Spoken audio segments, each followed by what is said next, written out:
Salut à tous et bienvenue dans un nouvel épisode de Nos Histoires. Aujourd'hui, nous avons le plaisir d'accueillir dans nos plateaux Karine, qui pour raconter-nous une période sombre de sa vie qu'il vit après le décès de son papa, comment pendant 1 an et demi, il n'a pas réussi à faire ce deuil et comment, bon Dieu, il tient de sa dépression-là, de sa phase sombre de sa vie-là. Bonsoir Karine. Bonsoir Angélique. Et bienvenue au plateau Nos Histoires. Merci. Alors Karine, professionnellement déjà, tu es dans un domaine assez particulier, surtout pour une femme. Raconte-nous un peu comment tu apprends le métier. Je connais que tu tenais ça de ton papa. Donc raconte-nous comment ça s'est passé pour toi. Alors effectivement, moi dans un domaine assez particulier pour une femme. Donc moi j'exerce le métier de tombaliste qui consiste à fabriquer des pieds tombales. Et le métier, disons, qui moi dans ce domaine-là depuis 20 ans. Et justement, moi j'apprends de mon papa même. C'est lui qui fait ça et moi partout à une certaine époque, la moitié adolescente. Et donc, sur mon rendez-vous client, il se permet de moi, moi j'apprends à pêcher le terrain, tout ça. Et disons que c'est un métier qui passionne moi. Premièrement parce que c'est mon papa qui me montrait moi lui, mais aussi disons que c'est pas seulement un business, mais c'est aussi une relation humaine. Parce que quand le client il vient nous pour faire un travail, c'est aussi comme si le côté émotionnel qui derrière, c'est comme si nous pouvons aider la personne à faire son deuil, comme si dans la fabrication de sa pièce tombale là justement. Et après le décès de ton papa, c'est toi et ton époux qui prend la relève. Et est-ce qu'ils fait face à un challenge, à une difficulté? Comment ça passe pour eux maintenant? Alors maintenant, il est assez facile pour nous dans le sens qu'au bout de 5-6 ans, là, nous trouvons nos repères. Mais au début, c'est vrai que c'était compliqué parce que même mon papa, il tirait de travail de son vivant, il tirait ça comme consultant pour nous. Et disons que même la première année après son décès, c'était assez difficile dans le sens qu'il est parti là. C'était là, ça manque là comme si. Et surtout pour moi aussi, émotionnellement, comme si c'était mon pilier qui n'allait. Donc, c'était au début compliqué. Et en parlant de ça, est-ce qu'il te eu l'occasion, prépare-toi à ce départ ou pas du tout? Ben, disons qu'au début, tu dis, moi, tu peux dire moi, prépare-moi, tu peux dire la famille, ben, nous faisons prépare-nous parce que vu que son état de santé, il n'est pas OK, il n'est pas OK. Mais nous, tu connais, il pour aller, nous, tu connais, c'était imminent. Mais moi, personnellement, je refuse d'admettre qu'il est pour aller. Pour moi, mon pilier pas capable d'aller, mon papa pas capable d'aller. Mais pour moi, la tête, c'est mon papa, il est pour tout le temps là. Mais moi, tu refuses comme si ça l'idée qu'il y a une zone qui quitte nous là. Et justement, dans ça, les temps que sur la santé partie OK, qui te relation t'étais avec Bondier? Et tu as un sujet de prière par rapport à ton papa? Ben, mon relation avec Dieu, c'était moi petit proche de Dieu, Dieu petit proche de moi, moi petit dans le service, moi petit prof d'école des enfants, fait l'accueil à l'église et ensuite fait l'accueil, tout ça à l'église. Et même là, dans la prière, ma relation était très, très proche de Dieu. Malgré l'état de santé de mon papa, moi j'ai toujours mis ma confiance en Dieu. Bien sûr, moi connais dit pour aller, mais seulement toujours, moi, moi petit dire qui, ben, non, Dieu pour continuer à rallonger sur la vie. Mais, bien sûr, la réalité était tout autre, en fait, quand nous sommes sur la santé. Mais, spirituellement parlant, je suis vraiment proche de Dieu. OK. Et le jour que, justement, l'Inran ce dernier souffle, est-ce qu'il te raconte-nous comment ça s'est passé pour toi et pour tout l'entourage?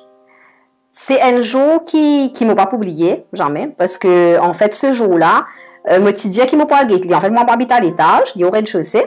Je te dis qu'il m'a pas guetté comme tous les jours. Et là, je me dis comme ça, ben, aujourd'hui, je m'a pas guetté un petit peu plus tard. Mais malheureusement, en fait, ça un petit peu plus tard là, ben, il est décédé avant. Et là, moi, j'ai un coup de téléphone qui c'est moi descendre, vient en bas, etc. Et quand je descends, ben, je trouve lui sur son lit. Et là, pour moi, là, il commence un petit peu comme si le déclin. Qui fait parce qu'il me tient un regret en moi. Parce que, premièrement, parce qu'il me dit que maman pour descendre un peu plus tard. Et deuxièmement, parce qu'il m'a pas gagné l'occasion pour dire lui qu'il me compte en lit. Je connais comme si lui, tu connais lui. Moi aussi, je connais qu'il mais moi, dans la famille, c'était pas comme si, pour dire je t'aime, etc. Il est parti mange comme ça. Mais moi, j'ai plus envie de dire lui ça, comme si avant y aller. Et là, comme on trouve lui là devant moi, pour moi, je peux dire lui comment il lever. Et là, qu'il me dit lui, je t'aime quand il finit à aller. Mais pour moi, ça, il reste un regret dans ma vie. Et c'est à partir de là, qui me laisse un petit peu le chagrin comme si rentrait, le regret comme si qui un petit peu envahit moi à ce moment-là. Et à ce moment-là, qui te relation avec Bondier était? Est-ce que tu te sens toi abandonnée? Pas du tout. Mais c'est ça, en fait, bizarrement, moi je suis toujours comme si croire dans Dieu, moi je suis toujours comme si proche avec Dieu, c'est qui moi me peux penser. Moi je suis toujours peux prier tous les jours. Mais seulement en moi, en fait, c'était le chagrin et le regret qui me commencent à rentrer petit à petit, qui finalement me pas rendre moi compte le degré comme si qui ça est arrivé. Mais seulement mon relation, toujours me type prier lui, toujours me type aller à l'église, toujours me type servir le Seigneur, toujours à l'école du samedi, tout ça, me type toujours là moi. Mais seulement au dedans de moi, c'était une lutte qui type passé. Quand même un sentiment, une émotion qui peut arriver dans moi, qui peut envahir moi, en fait, petit à petit. C'était juste, c'est pas d'un seul coup comme ça. Donc, c'est pour ça que je pensais aussi qui me continue normalement à l'église, prier normalement, mais le travail, comme si au-dedans de moi, quand le regret, le chagrin peut rentrer, ça vient faire petit à petit. Donc, ton comportement vis-à-vis du monde autour de toi, il continue normalement. En fait, tu peux porter un masque. Exactement, c'est effectivement le mot qui faisait un service, c'est une masque qui me fait porter parce que moi, je suis tout le temps souriant. Moi, je fais l'accueil, tout ça, les dimanches, moi, tout le temps, puis sourire, je tout dire, moi, ça va, me dire, ça va bien, merci, et vous. Pour moi, c'était normal, moi, faire les classes avec les enfants. C'était normal, tout le monde, quoi, moi, ok. Et même avec la famille, personne pas au courant de ce qui me passait. Et normal, moi, je suis réconfort quand je suis dans un chagrin, et je peux faire le deuil de mon papa. Moi, je me réconfort, mais sans montrer ce qui moi me ressenti. Disons qui c'est qui me ressenti, moi, me en secret qui moi le plairait à ce moment-là. Est-ce que tu connais qui fait te prendre ouvert toi, à ton entourage, à ta famille, tu connais qui fait te agir comme ça? Qui te peut cause obstacle en fait, qui te peut faire un blocage pour qui te pas ouvert toi? Et raconte, extériorise tes mêmes sentiments. Mais disons qu'en fait, pour moi, le fait de ressentir ces sentiments-là, me fait sentir coupable. Parce que, premièrement, en tant qu'enfant de Dieu, en tant qu'il me connaît, qui Dieu est là pour moi, premièrement, moi, tu fais sentiment qui me pas tu fais faire assez confiance à Dieu, parce qu'il me tu fais laisser ce sentiment-là envahir moi. Et ensuite, moi, tu peux ressentir comme un fort d'eux qui m'a pas gagné droit, mais de salon les deux les autres. Moi, tu faisais subir moi tout seul. C'était comme si mon fardeau apportait ça. Donc, c'est pour ça qu'il me préfère garder pour moi, pas dire non. Et ensuite, un autre sentiment qui me tient là, c'était moi, tu peux honte, qui me tu peux ressentir ce sentiment-là. Moi, tu peux honte, qui me a une telle tristesse parce qu'autour de moi, les autres membres de ma famille, ils gagnent même perdre que moi, mon frère a perdu son papa aussi, ma maman a perdu son mari. Et pour moi, comme si je peux extérioriser, je peux pleurer, après je peux bien, je peux ok. Mais pour moi, le fait de garder et ensuite de pleurer toute seule et pour laisser mon sentiment-là envahir moi, comme si je peux prendre le contrôle de moi, je peux sentir moi vraiment coupable et je peux avoir honte de ça. Et je pensais que ça ben sentiment-là, non seulement te participer partager avec ton entourage, mais même avec Dieu, je pensais te participer ouvert toi à 100%. Je pensais dit comme ça parce que moi, je vis aussi quelque chose comme ça. Quelques temps de cela, comme on peut dire mon cousin, et comme on cause avec un camarade, là, on me rend compte qu'il me fait vivre dans un déni, me participer même parle de ça à Dieu. Et là, il dit, mais c'est un démon comme toi qui apporte toutes affaires au pied de Dieu, et si une affaire comme ça, tu pas une cause avec bon Dieu, ça veut dire un problème. Et est-ce que ça a été ton cas aussi, que tu participé ouvert, toi, avec bon Dieu, pour parler de ça? Et oui, vraiment, c'était ça, comme tu fais prier, c'était moi tu fais prier normal, comme on a l'habitude de prier, mais à aucun moment, on pas dire bon Dieu qui retire ça de moi, retire ça, parce qu'en fait, dans la tête, c'était qui, si je fais ça avec bon Dieu, c'est qu'il me prend mon fardeau pour mettre le bon Dieu, alors qu'il bon Dieu, il dépose fardeau sur les pieds. Mais pour moi, je ne participe envers personne. Pour moi, comme si ça c'était mon faute à moi, c'était mon fardeau à porter à moi, et mon parti a le droit de dire ça, bon Dieu, mon parti a le droit de dire ça, mon entourage. Donc, moi, la prière, moi, tu peux faire normalement, comme d'habitude, mais simplement, moi, participer partage ça avec Dieu. C'est qui me tu peux ressentir, une pensée noire qui me tu peux ressentir, moi, participer partager avec Dieu. Ouais. Et Karine, tout ça, ça a duré pendant 1 an et demi. À quel moment est-ce que tu as senti qui vraiment te touche le fond? Comment est-ce qu'il s'est développé? En fait, les temps où on commence justement à gagner une idée noire, arrive un moment où tu n'es plus envie de vivre. Pour moi, la seule solution, c'est qu'il m'a allé. Et moi, tu peux envie de rejoindre mon papa. Pour moi, c'était, moi, n'ai plus dans pour faire le salaire là, mon papa est allé, mon pilier est allé, qui m'a fait à moi. Et même moi, abandonne, disons, mon travail aussi, moi, abandonné, découragé. Parce que quand moi, tu fais le travail, ça, tu peux encore faire plus penser à mon papa, vu que nous, tu peux travailler ensemble. Et même mon époux, il n'est pas au courant de tout ça là. Je ne peux pas raconter tout ça là, pourtant nous bien proches, tout ça fait me dire, mais même lui, je ne peux pas raconter tout ça. Je préfère garder tout ça là pour moi, je n'ai idée noire qui m'a envie d'aller moi aussi. Je ne peux pas dire personne. Alors, ce qu'il m'a fait, c'était, je prends une coronée, je écris tout de coronée là. Tout ce qui me peut ressentir, tout ce qui me peut envie de faire, m'aurais ce deuxième étage, arrivé même pas le moment que je me suis envie, prendre les balcons, sauter. Parce que pour moi, c'était la seule solution. Mais seulement, la seule, me penser moi maintenant, avec le recul, qui, seule chose qui n'empêche moi de faire, c'est parce qu'il me connaît si je fais, que je peux aller. Mais tu connais qui vraiment... Ben, tu n'as pas bien raison de ton papa, en fait. Ouais, voilà, exactement. Plutôt... Exactement. Penser, c'est ça qui me retenait à moi. Et voilà. Ouais. Et ça qu'on est dans lequel tu peux écrire là, est-ce qu'il est possible qu'il te partage une ou deux choses qui t'ont écrit là-dedans avec nous? Ben, donc, on est là, en fait, moi, tu peux écrire à mon papa. Moi, tu peux causer avec lui, comment dire, parce qu'il vu qu'il m'a pas de récit d'y aller, tout ce qu'il m'a envie d'y aller avant d'y aller. Et aussi, dans sa corne là, justement, moi, tu peux écrire comment moi, tu peux envie d'y aller, comment moi, tu peux envie de mourir. Moi, tu peux écrire scénario là, comment dire là, qui m'ont envie de sauter, etc. Mais, ça corne, pas montrer à personne. Ça, c'était le soir, quand je suis fini de dormir, bonhomme fini de dormir. Alors, moi, si me plairait, moi, tout seul. Moi, si me plairait, moi, écrire de corne, moi, relire ce qu'il m'a écrit, moi, continuer plairait. Moi, je fais la montre moi-même et tous les jours, c'était exactement la même chose.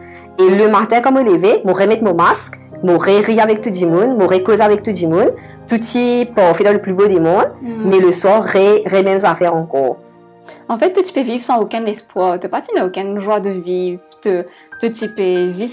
l'espérance, c'était juste qui tout finit, qui te rejoigne ton papa. Ouais, mais c'est ça en fait, pour moi, je me sens comme si moi, une coquille vide. Qui m'ont pédé dans pour amener à ce monde, m'ont pédé dans pour amener, m'ont pédé dans pour faire d'autres. Donc, c'était ce qui m'a besoin de faire, c'était ce qui m'a besoin d'aller. Et quand tu prends la décision pour qu'il te sorte là-dedans, quelle est la première personne à qui tu as causé justement, tu as ouvert toi? Alors, c'est à mon époux, Michael, qui me prend un courage pour raconter tout. C'est un jour que je me dis, ben, assise-toi, moi, quelque chose pour dire toi. Et là, je commence à raconter tout ce qu'il m'a ressenti, tout ce qui peut passer dans la tête. Et là, je amène le cornet devant lui, je fais lire sa cornet là. Et il est vraiment choqué quand il lit le cornet parce que pour lui, il me dit, ok. Bien sûr, il connaît, le chagrin, bien sûr, après la perte de mon papa, mais il pas connaît si c'était à ce point. Et quand il lit le cornet, il est choqué par cela. Et là, ce qu'il est conseille, moi, il encourage moi, bien sûr, il m'a moi, je me plairais avec lui. Et là, ce qu'il me conseille, moi, c'est cause avec le pasteur et son épouse. Et là, c'est ce qu'il m'a fait, effectivement. Mon téléphone l'épouse du pasteur, mon dit, il m'a besoin avec lui. Et là, nous joignons, mon causé, pour la première fois, un qui est dans l'extérieur, comme si, qui me raconte, il me David Molécaire, me raconte tout ce qui peut passer dans la tête de Molécaire. Et là, il me conseille, moi, il raconte moi, sa propre expérience. Et nous prions ensemble. Et il fait un suivi avec moi. Et durant la même semaine, il y a une conférence, le Global Leadership Summit, qui est l'autre frère de l'église qui partage avec nous. Et là, je décidé pour aller. C'est 3 jours de conférence. Et là, comme on allait, il y a un témoignage de ban leaders, de ban businessmen, et là qui déjà connaissent le Seigneur. Et là, je peux raconter l'expérience de même. Et là, qui est malade, qui a le cancer, et puis qui guérit, qui passe par la dépression. Et à ce moment-là, je peux donner ce témoignage, et il y a même un là-dedans qui fait passer une vidéo. Et dans sa vidéo-là, qui cause une illustration de la Bible, que là, il y a une veuve qui vient vers le prophète Élisée, que l'IPD l'aide, l'IPD comme ça, qui est endetté, qu'il a juste un petit peu d'huile. Et là, ce que Dieu il fait à travers de sa prophète-là, il dit, ben, alors tout ban pot qui te gagne, amène sa ban pot là que toi. Et la femme, il fait obéir, il fait ce garçon, alors ban pot, autant pour qu'il se gagne. Et là, le prophète dit, maintenant, tu remplis tout sa ban pot là, avec sa petit peu d'huile là, remplis tout sa ban pot là. Et Dieu fin fait ce miracle à ce moment-là, que vraiment, avec sa petit peu d'huile là, tout ban pot fin rempli. Et la veuve, elle dit avec ce garçon, mais alors, demande l'autre pot encore. Le garçon dit non, pot infini. C'est-à-dire, même si tu amènes encore les autres pots, tu peux encore de l'huile au fur et à mesure.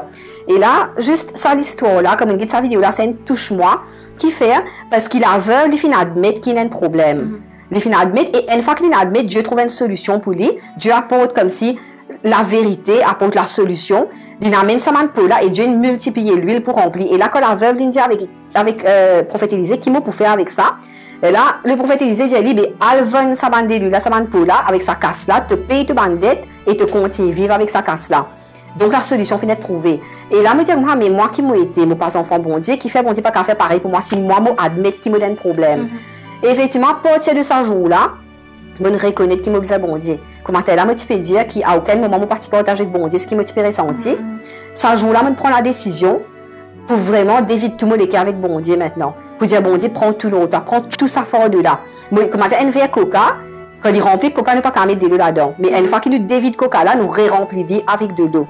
Et maintenant, moi, dévide-moi auprès de Dieu de tout ça chagrin, de tout ça amertume, de tout ça regret qui me tient là. Là, je laisse libre la place à Dieu maintenant pour remplir moi. Remplis-moi de ce qui vient de lui. Et 3 jours conférence qui tient là, je vraiment béni.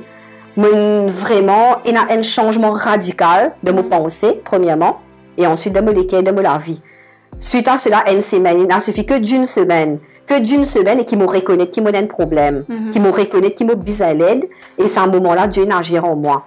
Et effectivement, au bout de cette semaine-là, comme la conférence est finie, là, me dit non, maintenant, je reprends la vie spirituelle en main, je ne pas laisser le diable écrase moi, il n'a l'emprise, me penser. Et je me remet moi à jour, qui me admet le problème, me donne sa témoignage à l'église, tout. Et là, moi, je partis au courant de tout ça là, parce qu'il me souriant tout le temps, me dit bien. Mais là, depuis ça c'était en 2019, depuis un an et demi après la mort de mon papa en 2019, là, le changement fin passé, de la vie spirituelle, de la vie professionnelle même. Je reprends tout en main, pour professionnel, je réfère un rebranding pour la compagnie. Et comme il fait le rebranding, qui fait rebranding en fait, c'est parce qu'il me vient de renouveau. Je peux dire avant qu'il le travaille, rappelle-moi mon papa, les souvenirs. Là, je me dis non, là, nous commençons les bases qui nous laissent nous, mais seulement un renouveau. Et là, comme logo pour nous compagnie qui m'a choisi, c'était l'aile d'un aigle. Par rapport à Ésaïe 40, le verset 31, quand il dit que celui qui se confie en l'Éternel, il renouvelle sur la force et il prend le vol comme l'aigle. D'ailleurs, c'est ce verset-là, le verset préféré de mon papa, qu'il écrit alors sur le pied tombal. Il fait nous écrire sur le pied tombal. Et pour moi, ça me fait ma pensée, mais aussi, ça fait moi penser qui, maintenant, c'est moi qui prends le vol comme l'aigle. Maintenant, moi, je peux être renouvelé, la force être renouvelée et je n'ai plus sous l'emprise du diable maintenant. Départ. Voilà, un nouveau départ. Ouais. C'est vrai que Jésus, dans la Bible, il dit « Il venu pour qu'il se mène brebis, gagne la vie en abondance, et qu'il ne pas juste survivre, justement. » Et c'est vrai aussi que les émotions, les naturelles, la tristesse, le chagrin, la joie, c'est bien quelque chose qui nous ressentit. Et ouais, passe par l'amour, du monde passe par la mort et nous avons une souffrance, ça livré, nous pas qu'à venir. Mais Jésus est là pour lui suivre nous ban l'homme et nous pas qu'à rester dans ça l'état de chagrin là. Alors Karine, avant qu'il nous termine, est-ce que tu as un message pour te passer à Bandimoun qui peut faire face à ce genre de situation? Peut-être que tu perdu un membre de votre famille, un être cher, peut-être même ça fait plusieurs années, mais je n'ai pas réussi à faire le deuil. Est-ce que tu as un message pour te passer à Bandimoun là? Alors, je pense que le message principal qui s'abandit mon bizarre, parce que justement, parce que je connais que je parce que moi, je passe là-dedans, c'est le fait que, c'est vrai, c'est difficile de parler de ce qui nous ressentit. Les émotions, c'est quelque chose de délicat, de sensible. Alors, parfois, nous pensons que ça, pour nous, ça ne pas qu'à partager avec les autres, parce qu'il les autres pour penser. Mais en fait, la meilleure solution, quand nous sommes dans cet état-là, c'est simplement reconnaître qu'il nous est dans cet état de besoin-là, qu'il a besoin d'aide et de parler. Et aussi, quand nous parlons autour de nous, première chose à faire aussi, c'est de déposer ce fardeau-là au pied de Jésus. Ouais. Ça, c'est une affaire de très important parce que la seule personne, la seule solution, en fait, c'est Jésus qui peut capable d'apporter nous ça. Parce que mon expérience, en une semaine, qui me dépose mon fardeau, qui me dévide sa coca-là, qu'on m'a dit pour remplir de l'eau. Et c'est vrai qu'il y a place pour ça de l'eau-là. Donc, la meilleure solution, c'est d'en parler avec Dieu. C'est d'en parler nos prières. C'est d'en parler à Jésus. C'est Jésus qui peut faire le travail. Et une fois qu'il nous reconnaît, une fois qu'il nous cause, nous dit, nous confesse, à ce moment-là, Jésus lui peut faire le travail. Karine, merci beaucoup pour ta présence sur le plateau Nos Histoires. Moi aussi, qui beaucoup de monde retrouve dans tes histoires. Et pour les autres qui peuvent suivre nous encourageons les autres. Dépose votre fardeau au pied de Jésus, parce que Jésus, c'est notre ami fidèle, la seule personne à qui je peux dire tout, mais vraiment tout. C'est vrai que des fois, comme on me disait tout à l'heure, nous vivons une situation que nous hésitons. Nous racontons tout le domaine de nous la vie, mais des fois, il y a cette petite tristesse ou cette petite angoisse, cette petite inquiétude qui nous pas forcément dire à Dieu dans nous la prière. Donc, je invite eux, dépose tout votre fardeau au pied de Jésus. Et cause aussi à Bandimoun autour des autres, de l'entourage qui sont capables d'épauler les autres et soutenir les autres. Merci encore Karine. Et nous donnons rendez-vous très bientôt pour un prochain épisode de Nos Histoires. Bon Dieu bénisse autres. Bye! Bye!